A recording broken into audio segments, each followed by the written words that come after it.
States Navy's Officer Development School. I, along with 160 other chaplains, doctors, lawyers, and other professionals, spent almost 6 weeks learning how to be a Navy officer. We were challenged to push ourselves beyond our limits, both physically and mentally. We exercised our bodies and our minds as we grew into our roles as officers. As part of that challenge, we were required to memorize and recite many different things, including the ships of the Navy, the general orders of the century, the officer's code of conduct, and perhaps most importantly, the sailor's creed.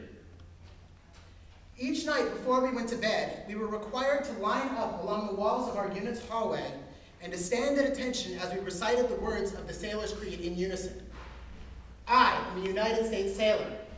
I will support and defend the Constitution of the United States of America, and I will obey the orders of those appointed over me. I represent the fighting spirit of the Navy and those who have gone before me to defend freedom and democracy around the world. I proudly serve my country's Navy combat team with honor, courage, and commitment. I'm committed to excellence and the fair treatment of all. As I recited these words each night, I could not help but be reminded of the way that I have a similarity to how we recite the Shema. The Shema is our creed, the ultimate statement of our beliefs. And like the sailor's creed, we are meant to recite it each night before we go to bed as we end our day. The Midrash in Sifrei Devarim relates the origin of reciting the Shema to Jacob. As Jacob lay dying, he called to his sons, first rebuking them and then asking them if they held any ill will or intentions towards God. Upon hearing this question, Jacob's sons answered in unison, saying, Shema Yisrael Avinu, we have no ill will towards God in our hearts, only Adonai Eloheinu, Adonai Echad. The imagery of Jacob and the evening Shema are linked very closely. Masechet Brachot teaches us that it was Jacob who established Mariv as he journeyed, specifically citing the beginning of our parsha as Jacob reaches a certain place and stops for the night. What is it about this particular place that causes Jacob to stop? And why does Jacob feel compelled not just to stop as he journeys, but also to institute the practice of praying nightly? We all know how the story continues.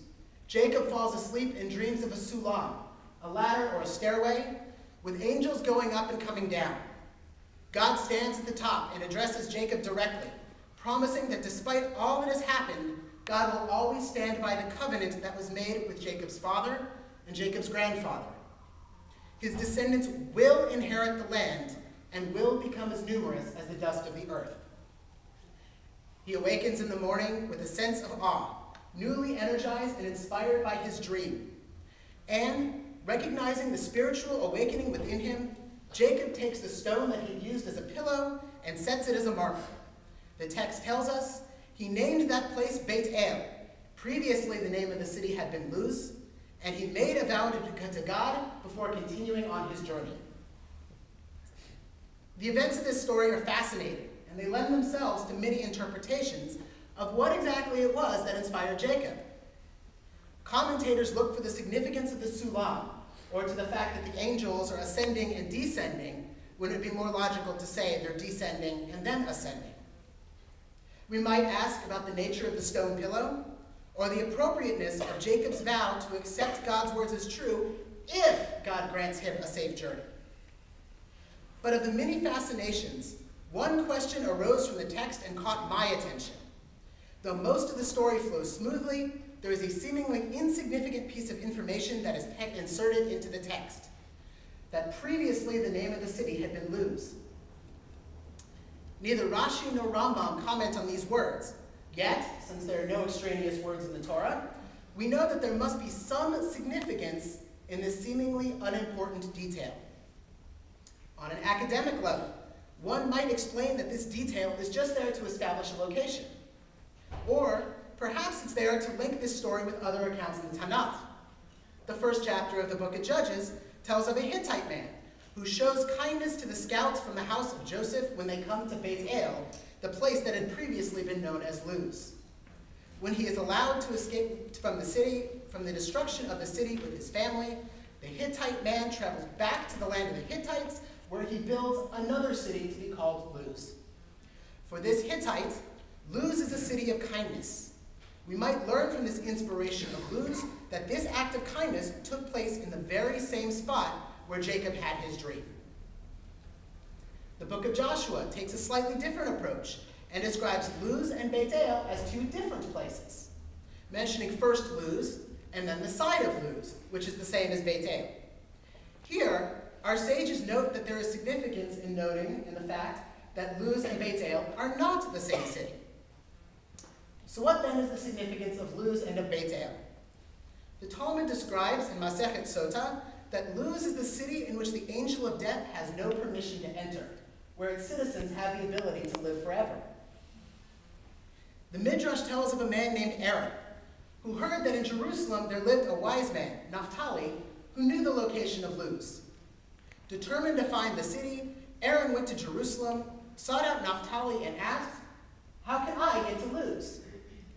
Naphtali told him, "Before you can come to the city of Luz, you must find a town with an old Luz, an almond tree.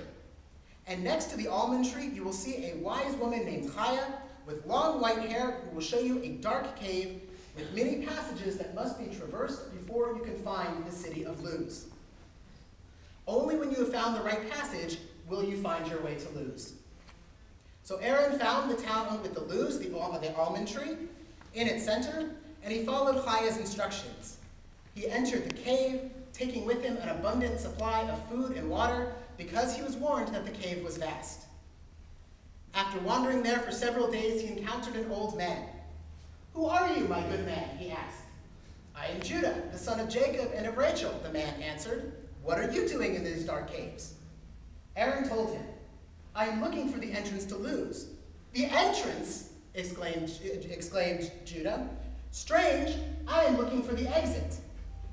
The people who live forever have no ambition to learn new ideas or to create new ways to improve themselves and their community, since they always have time to do tomorrow what might have been done today. I am bored by living with people who are complacent. When Aaron heard this, he retraced his steps, left the cave, and returned to his home and the work that awaited him there. We can understand why Judah was anxious to leave the city. He needed more than years of life, he needed life in his years. We tend to lose our incentive to grow when there is no limit, when yesterday is tomorrow, and next year will be the same. Looking back on our parsha, Jacob understood that he was shown the way out of Luz. He has awakened to the need to complete the journey that will take him literally to a place where only God knows where.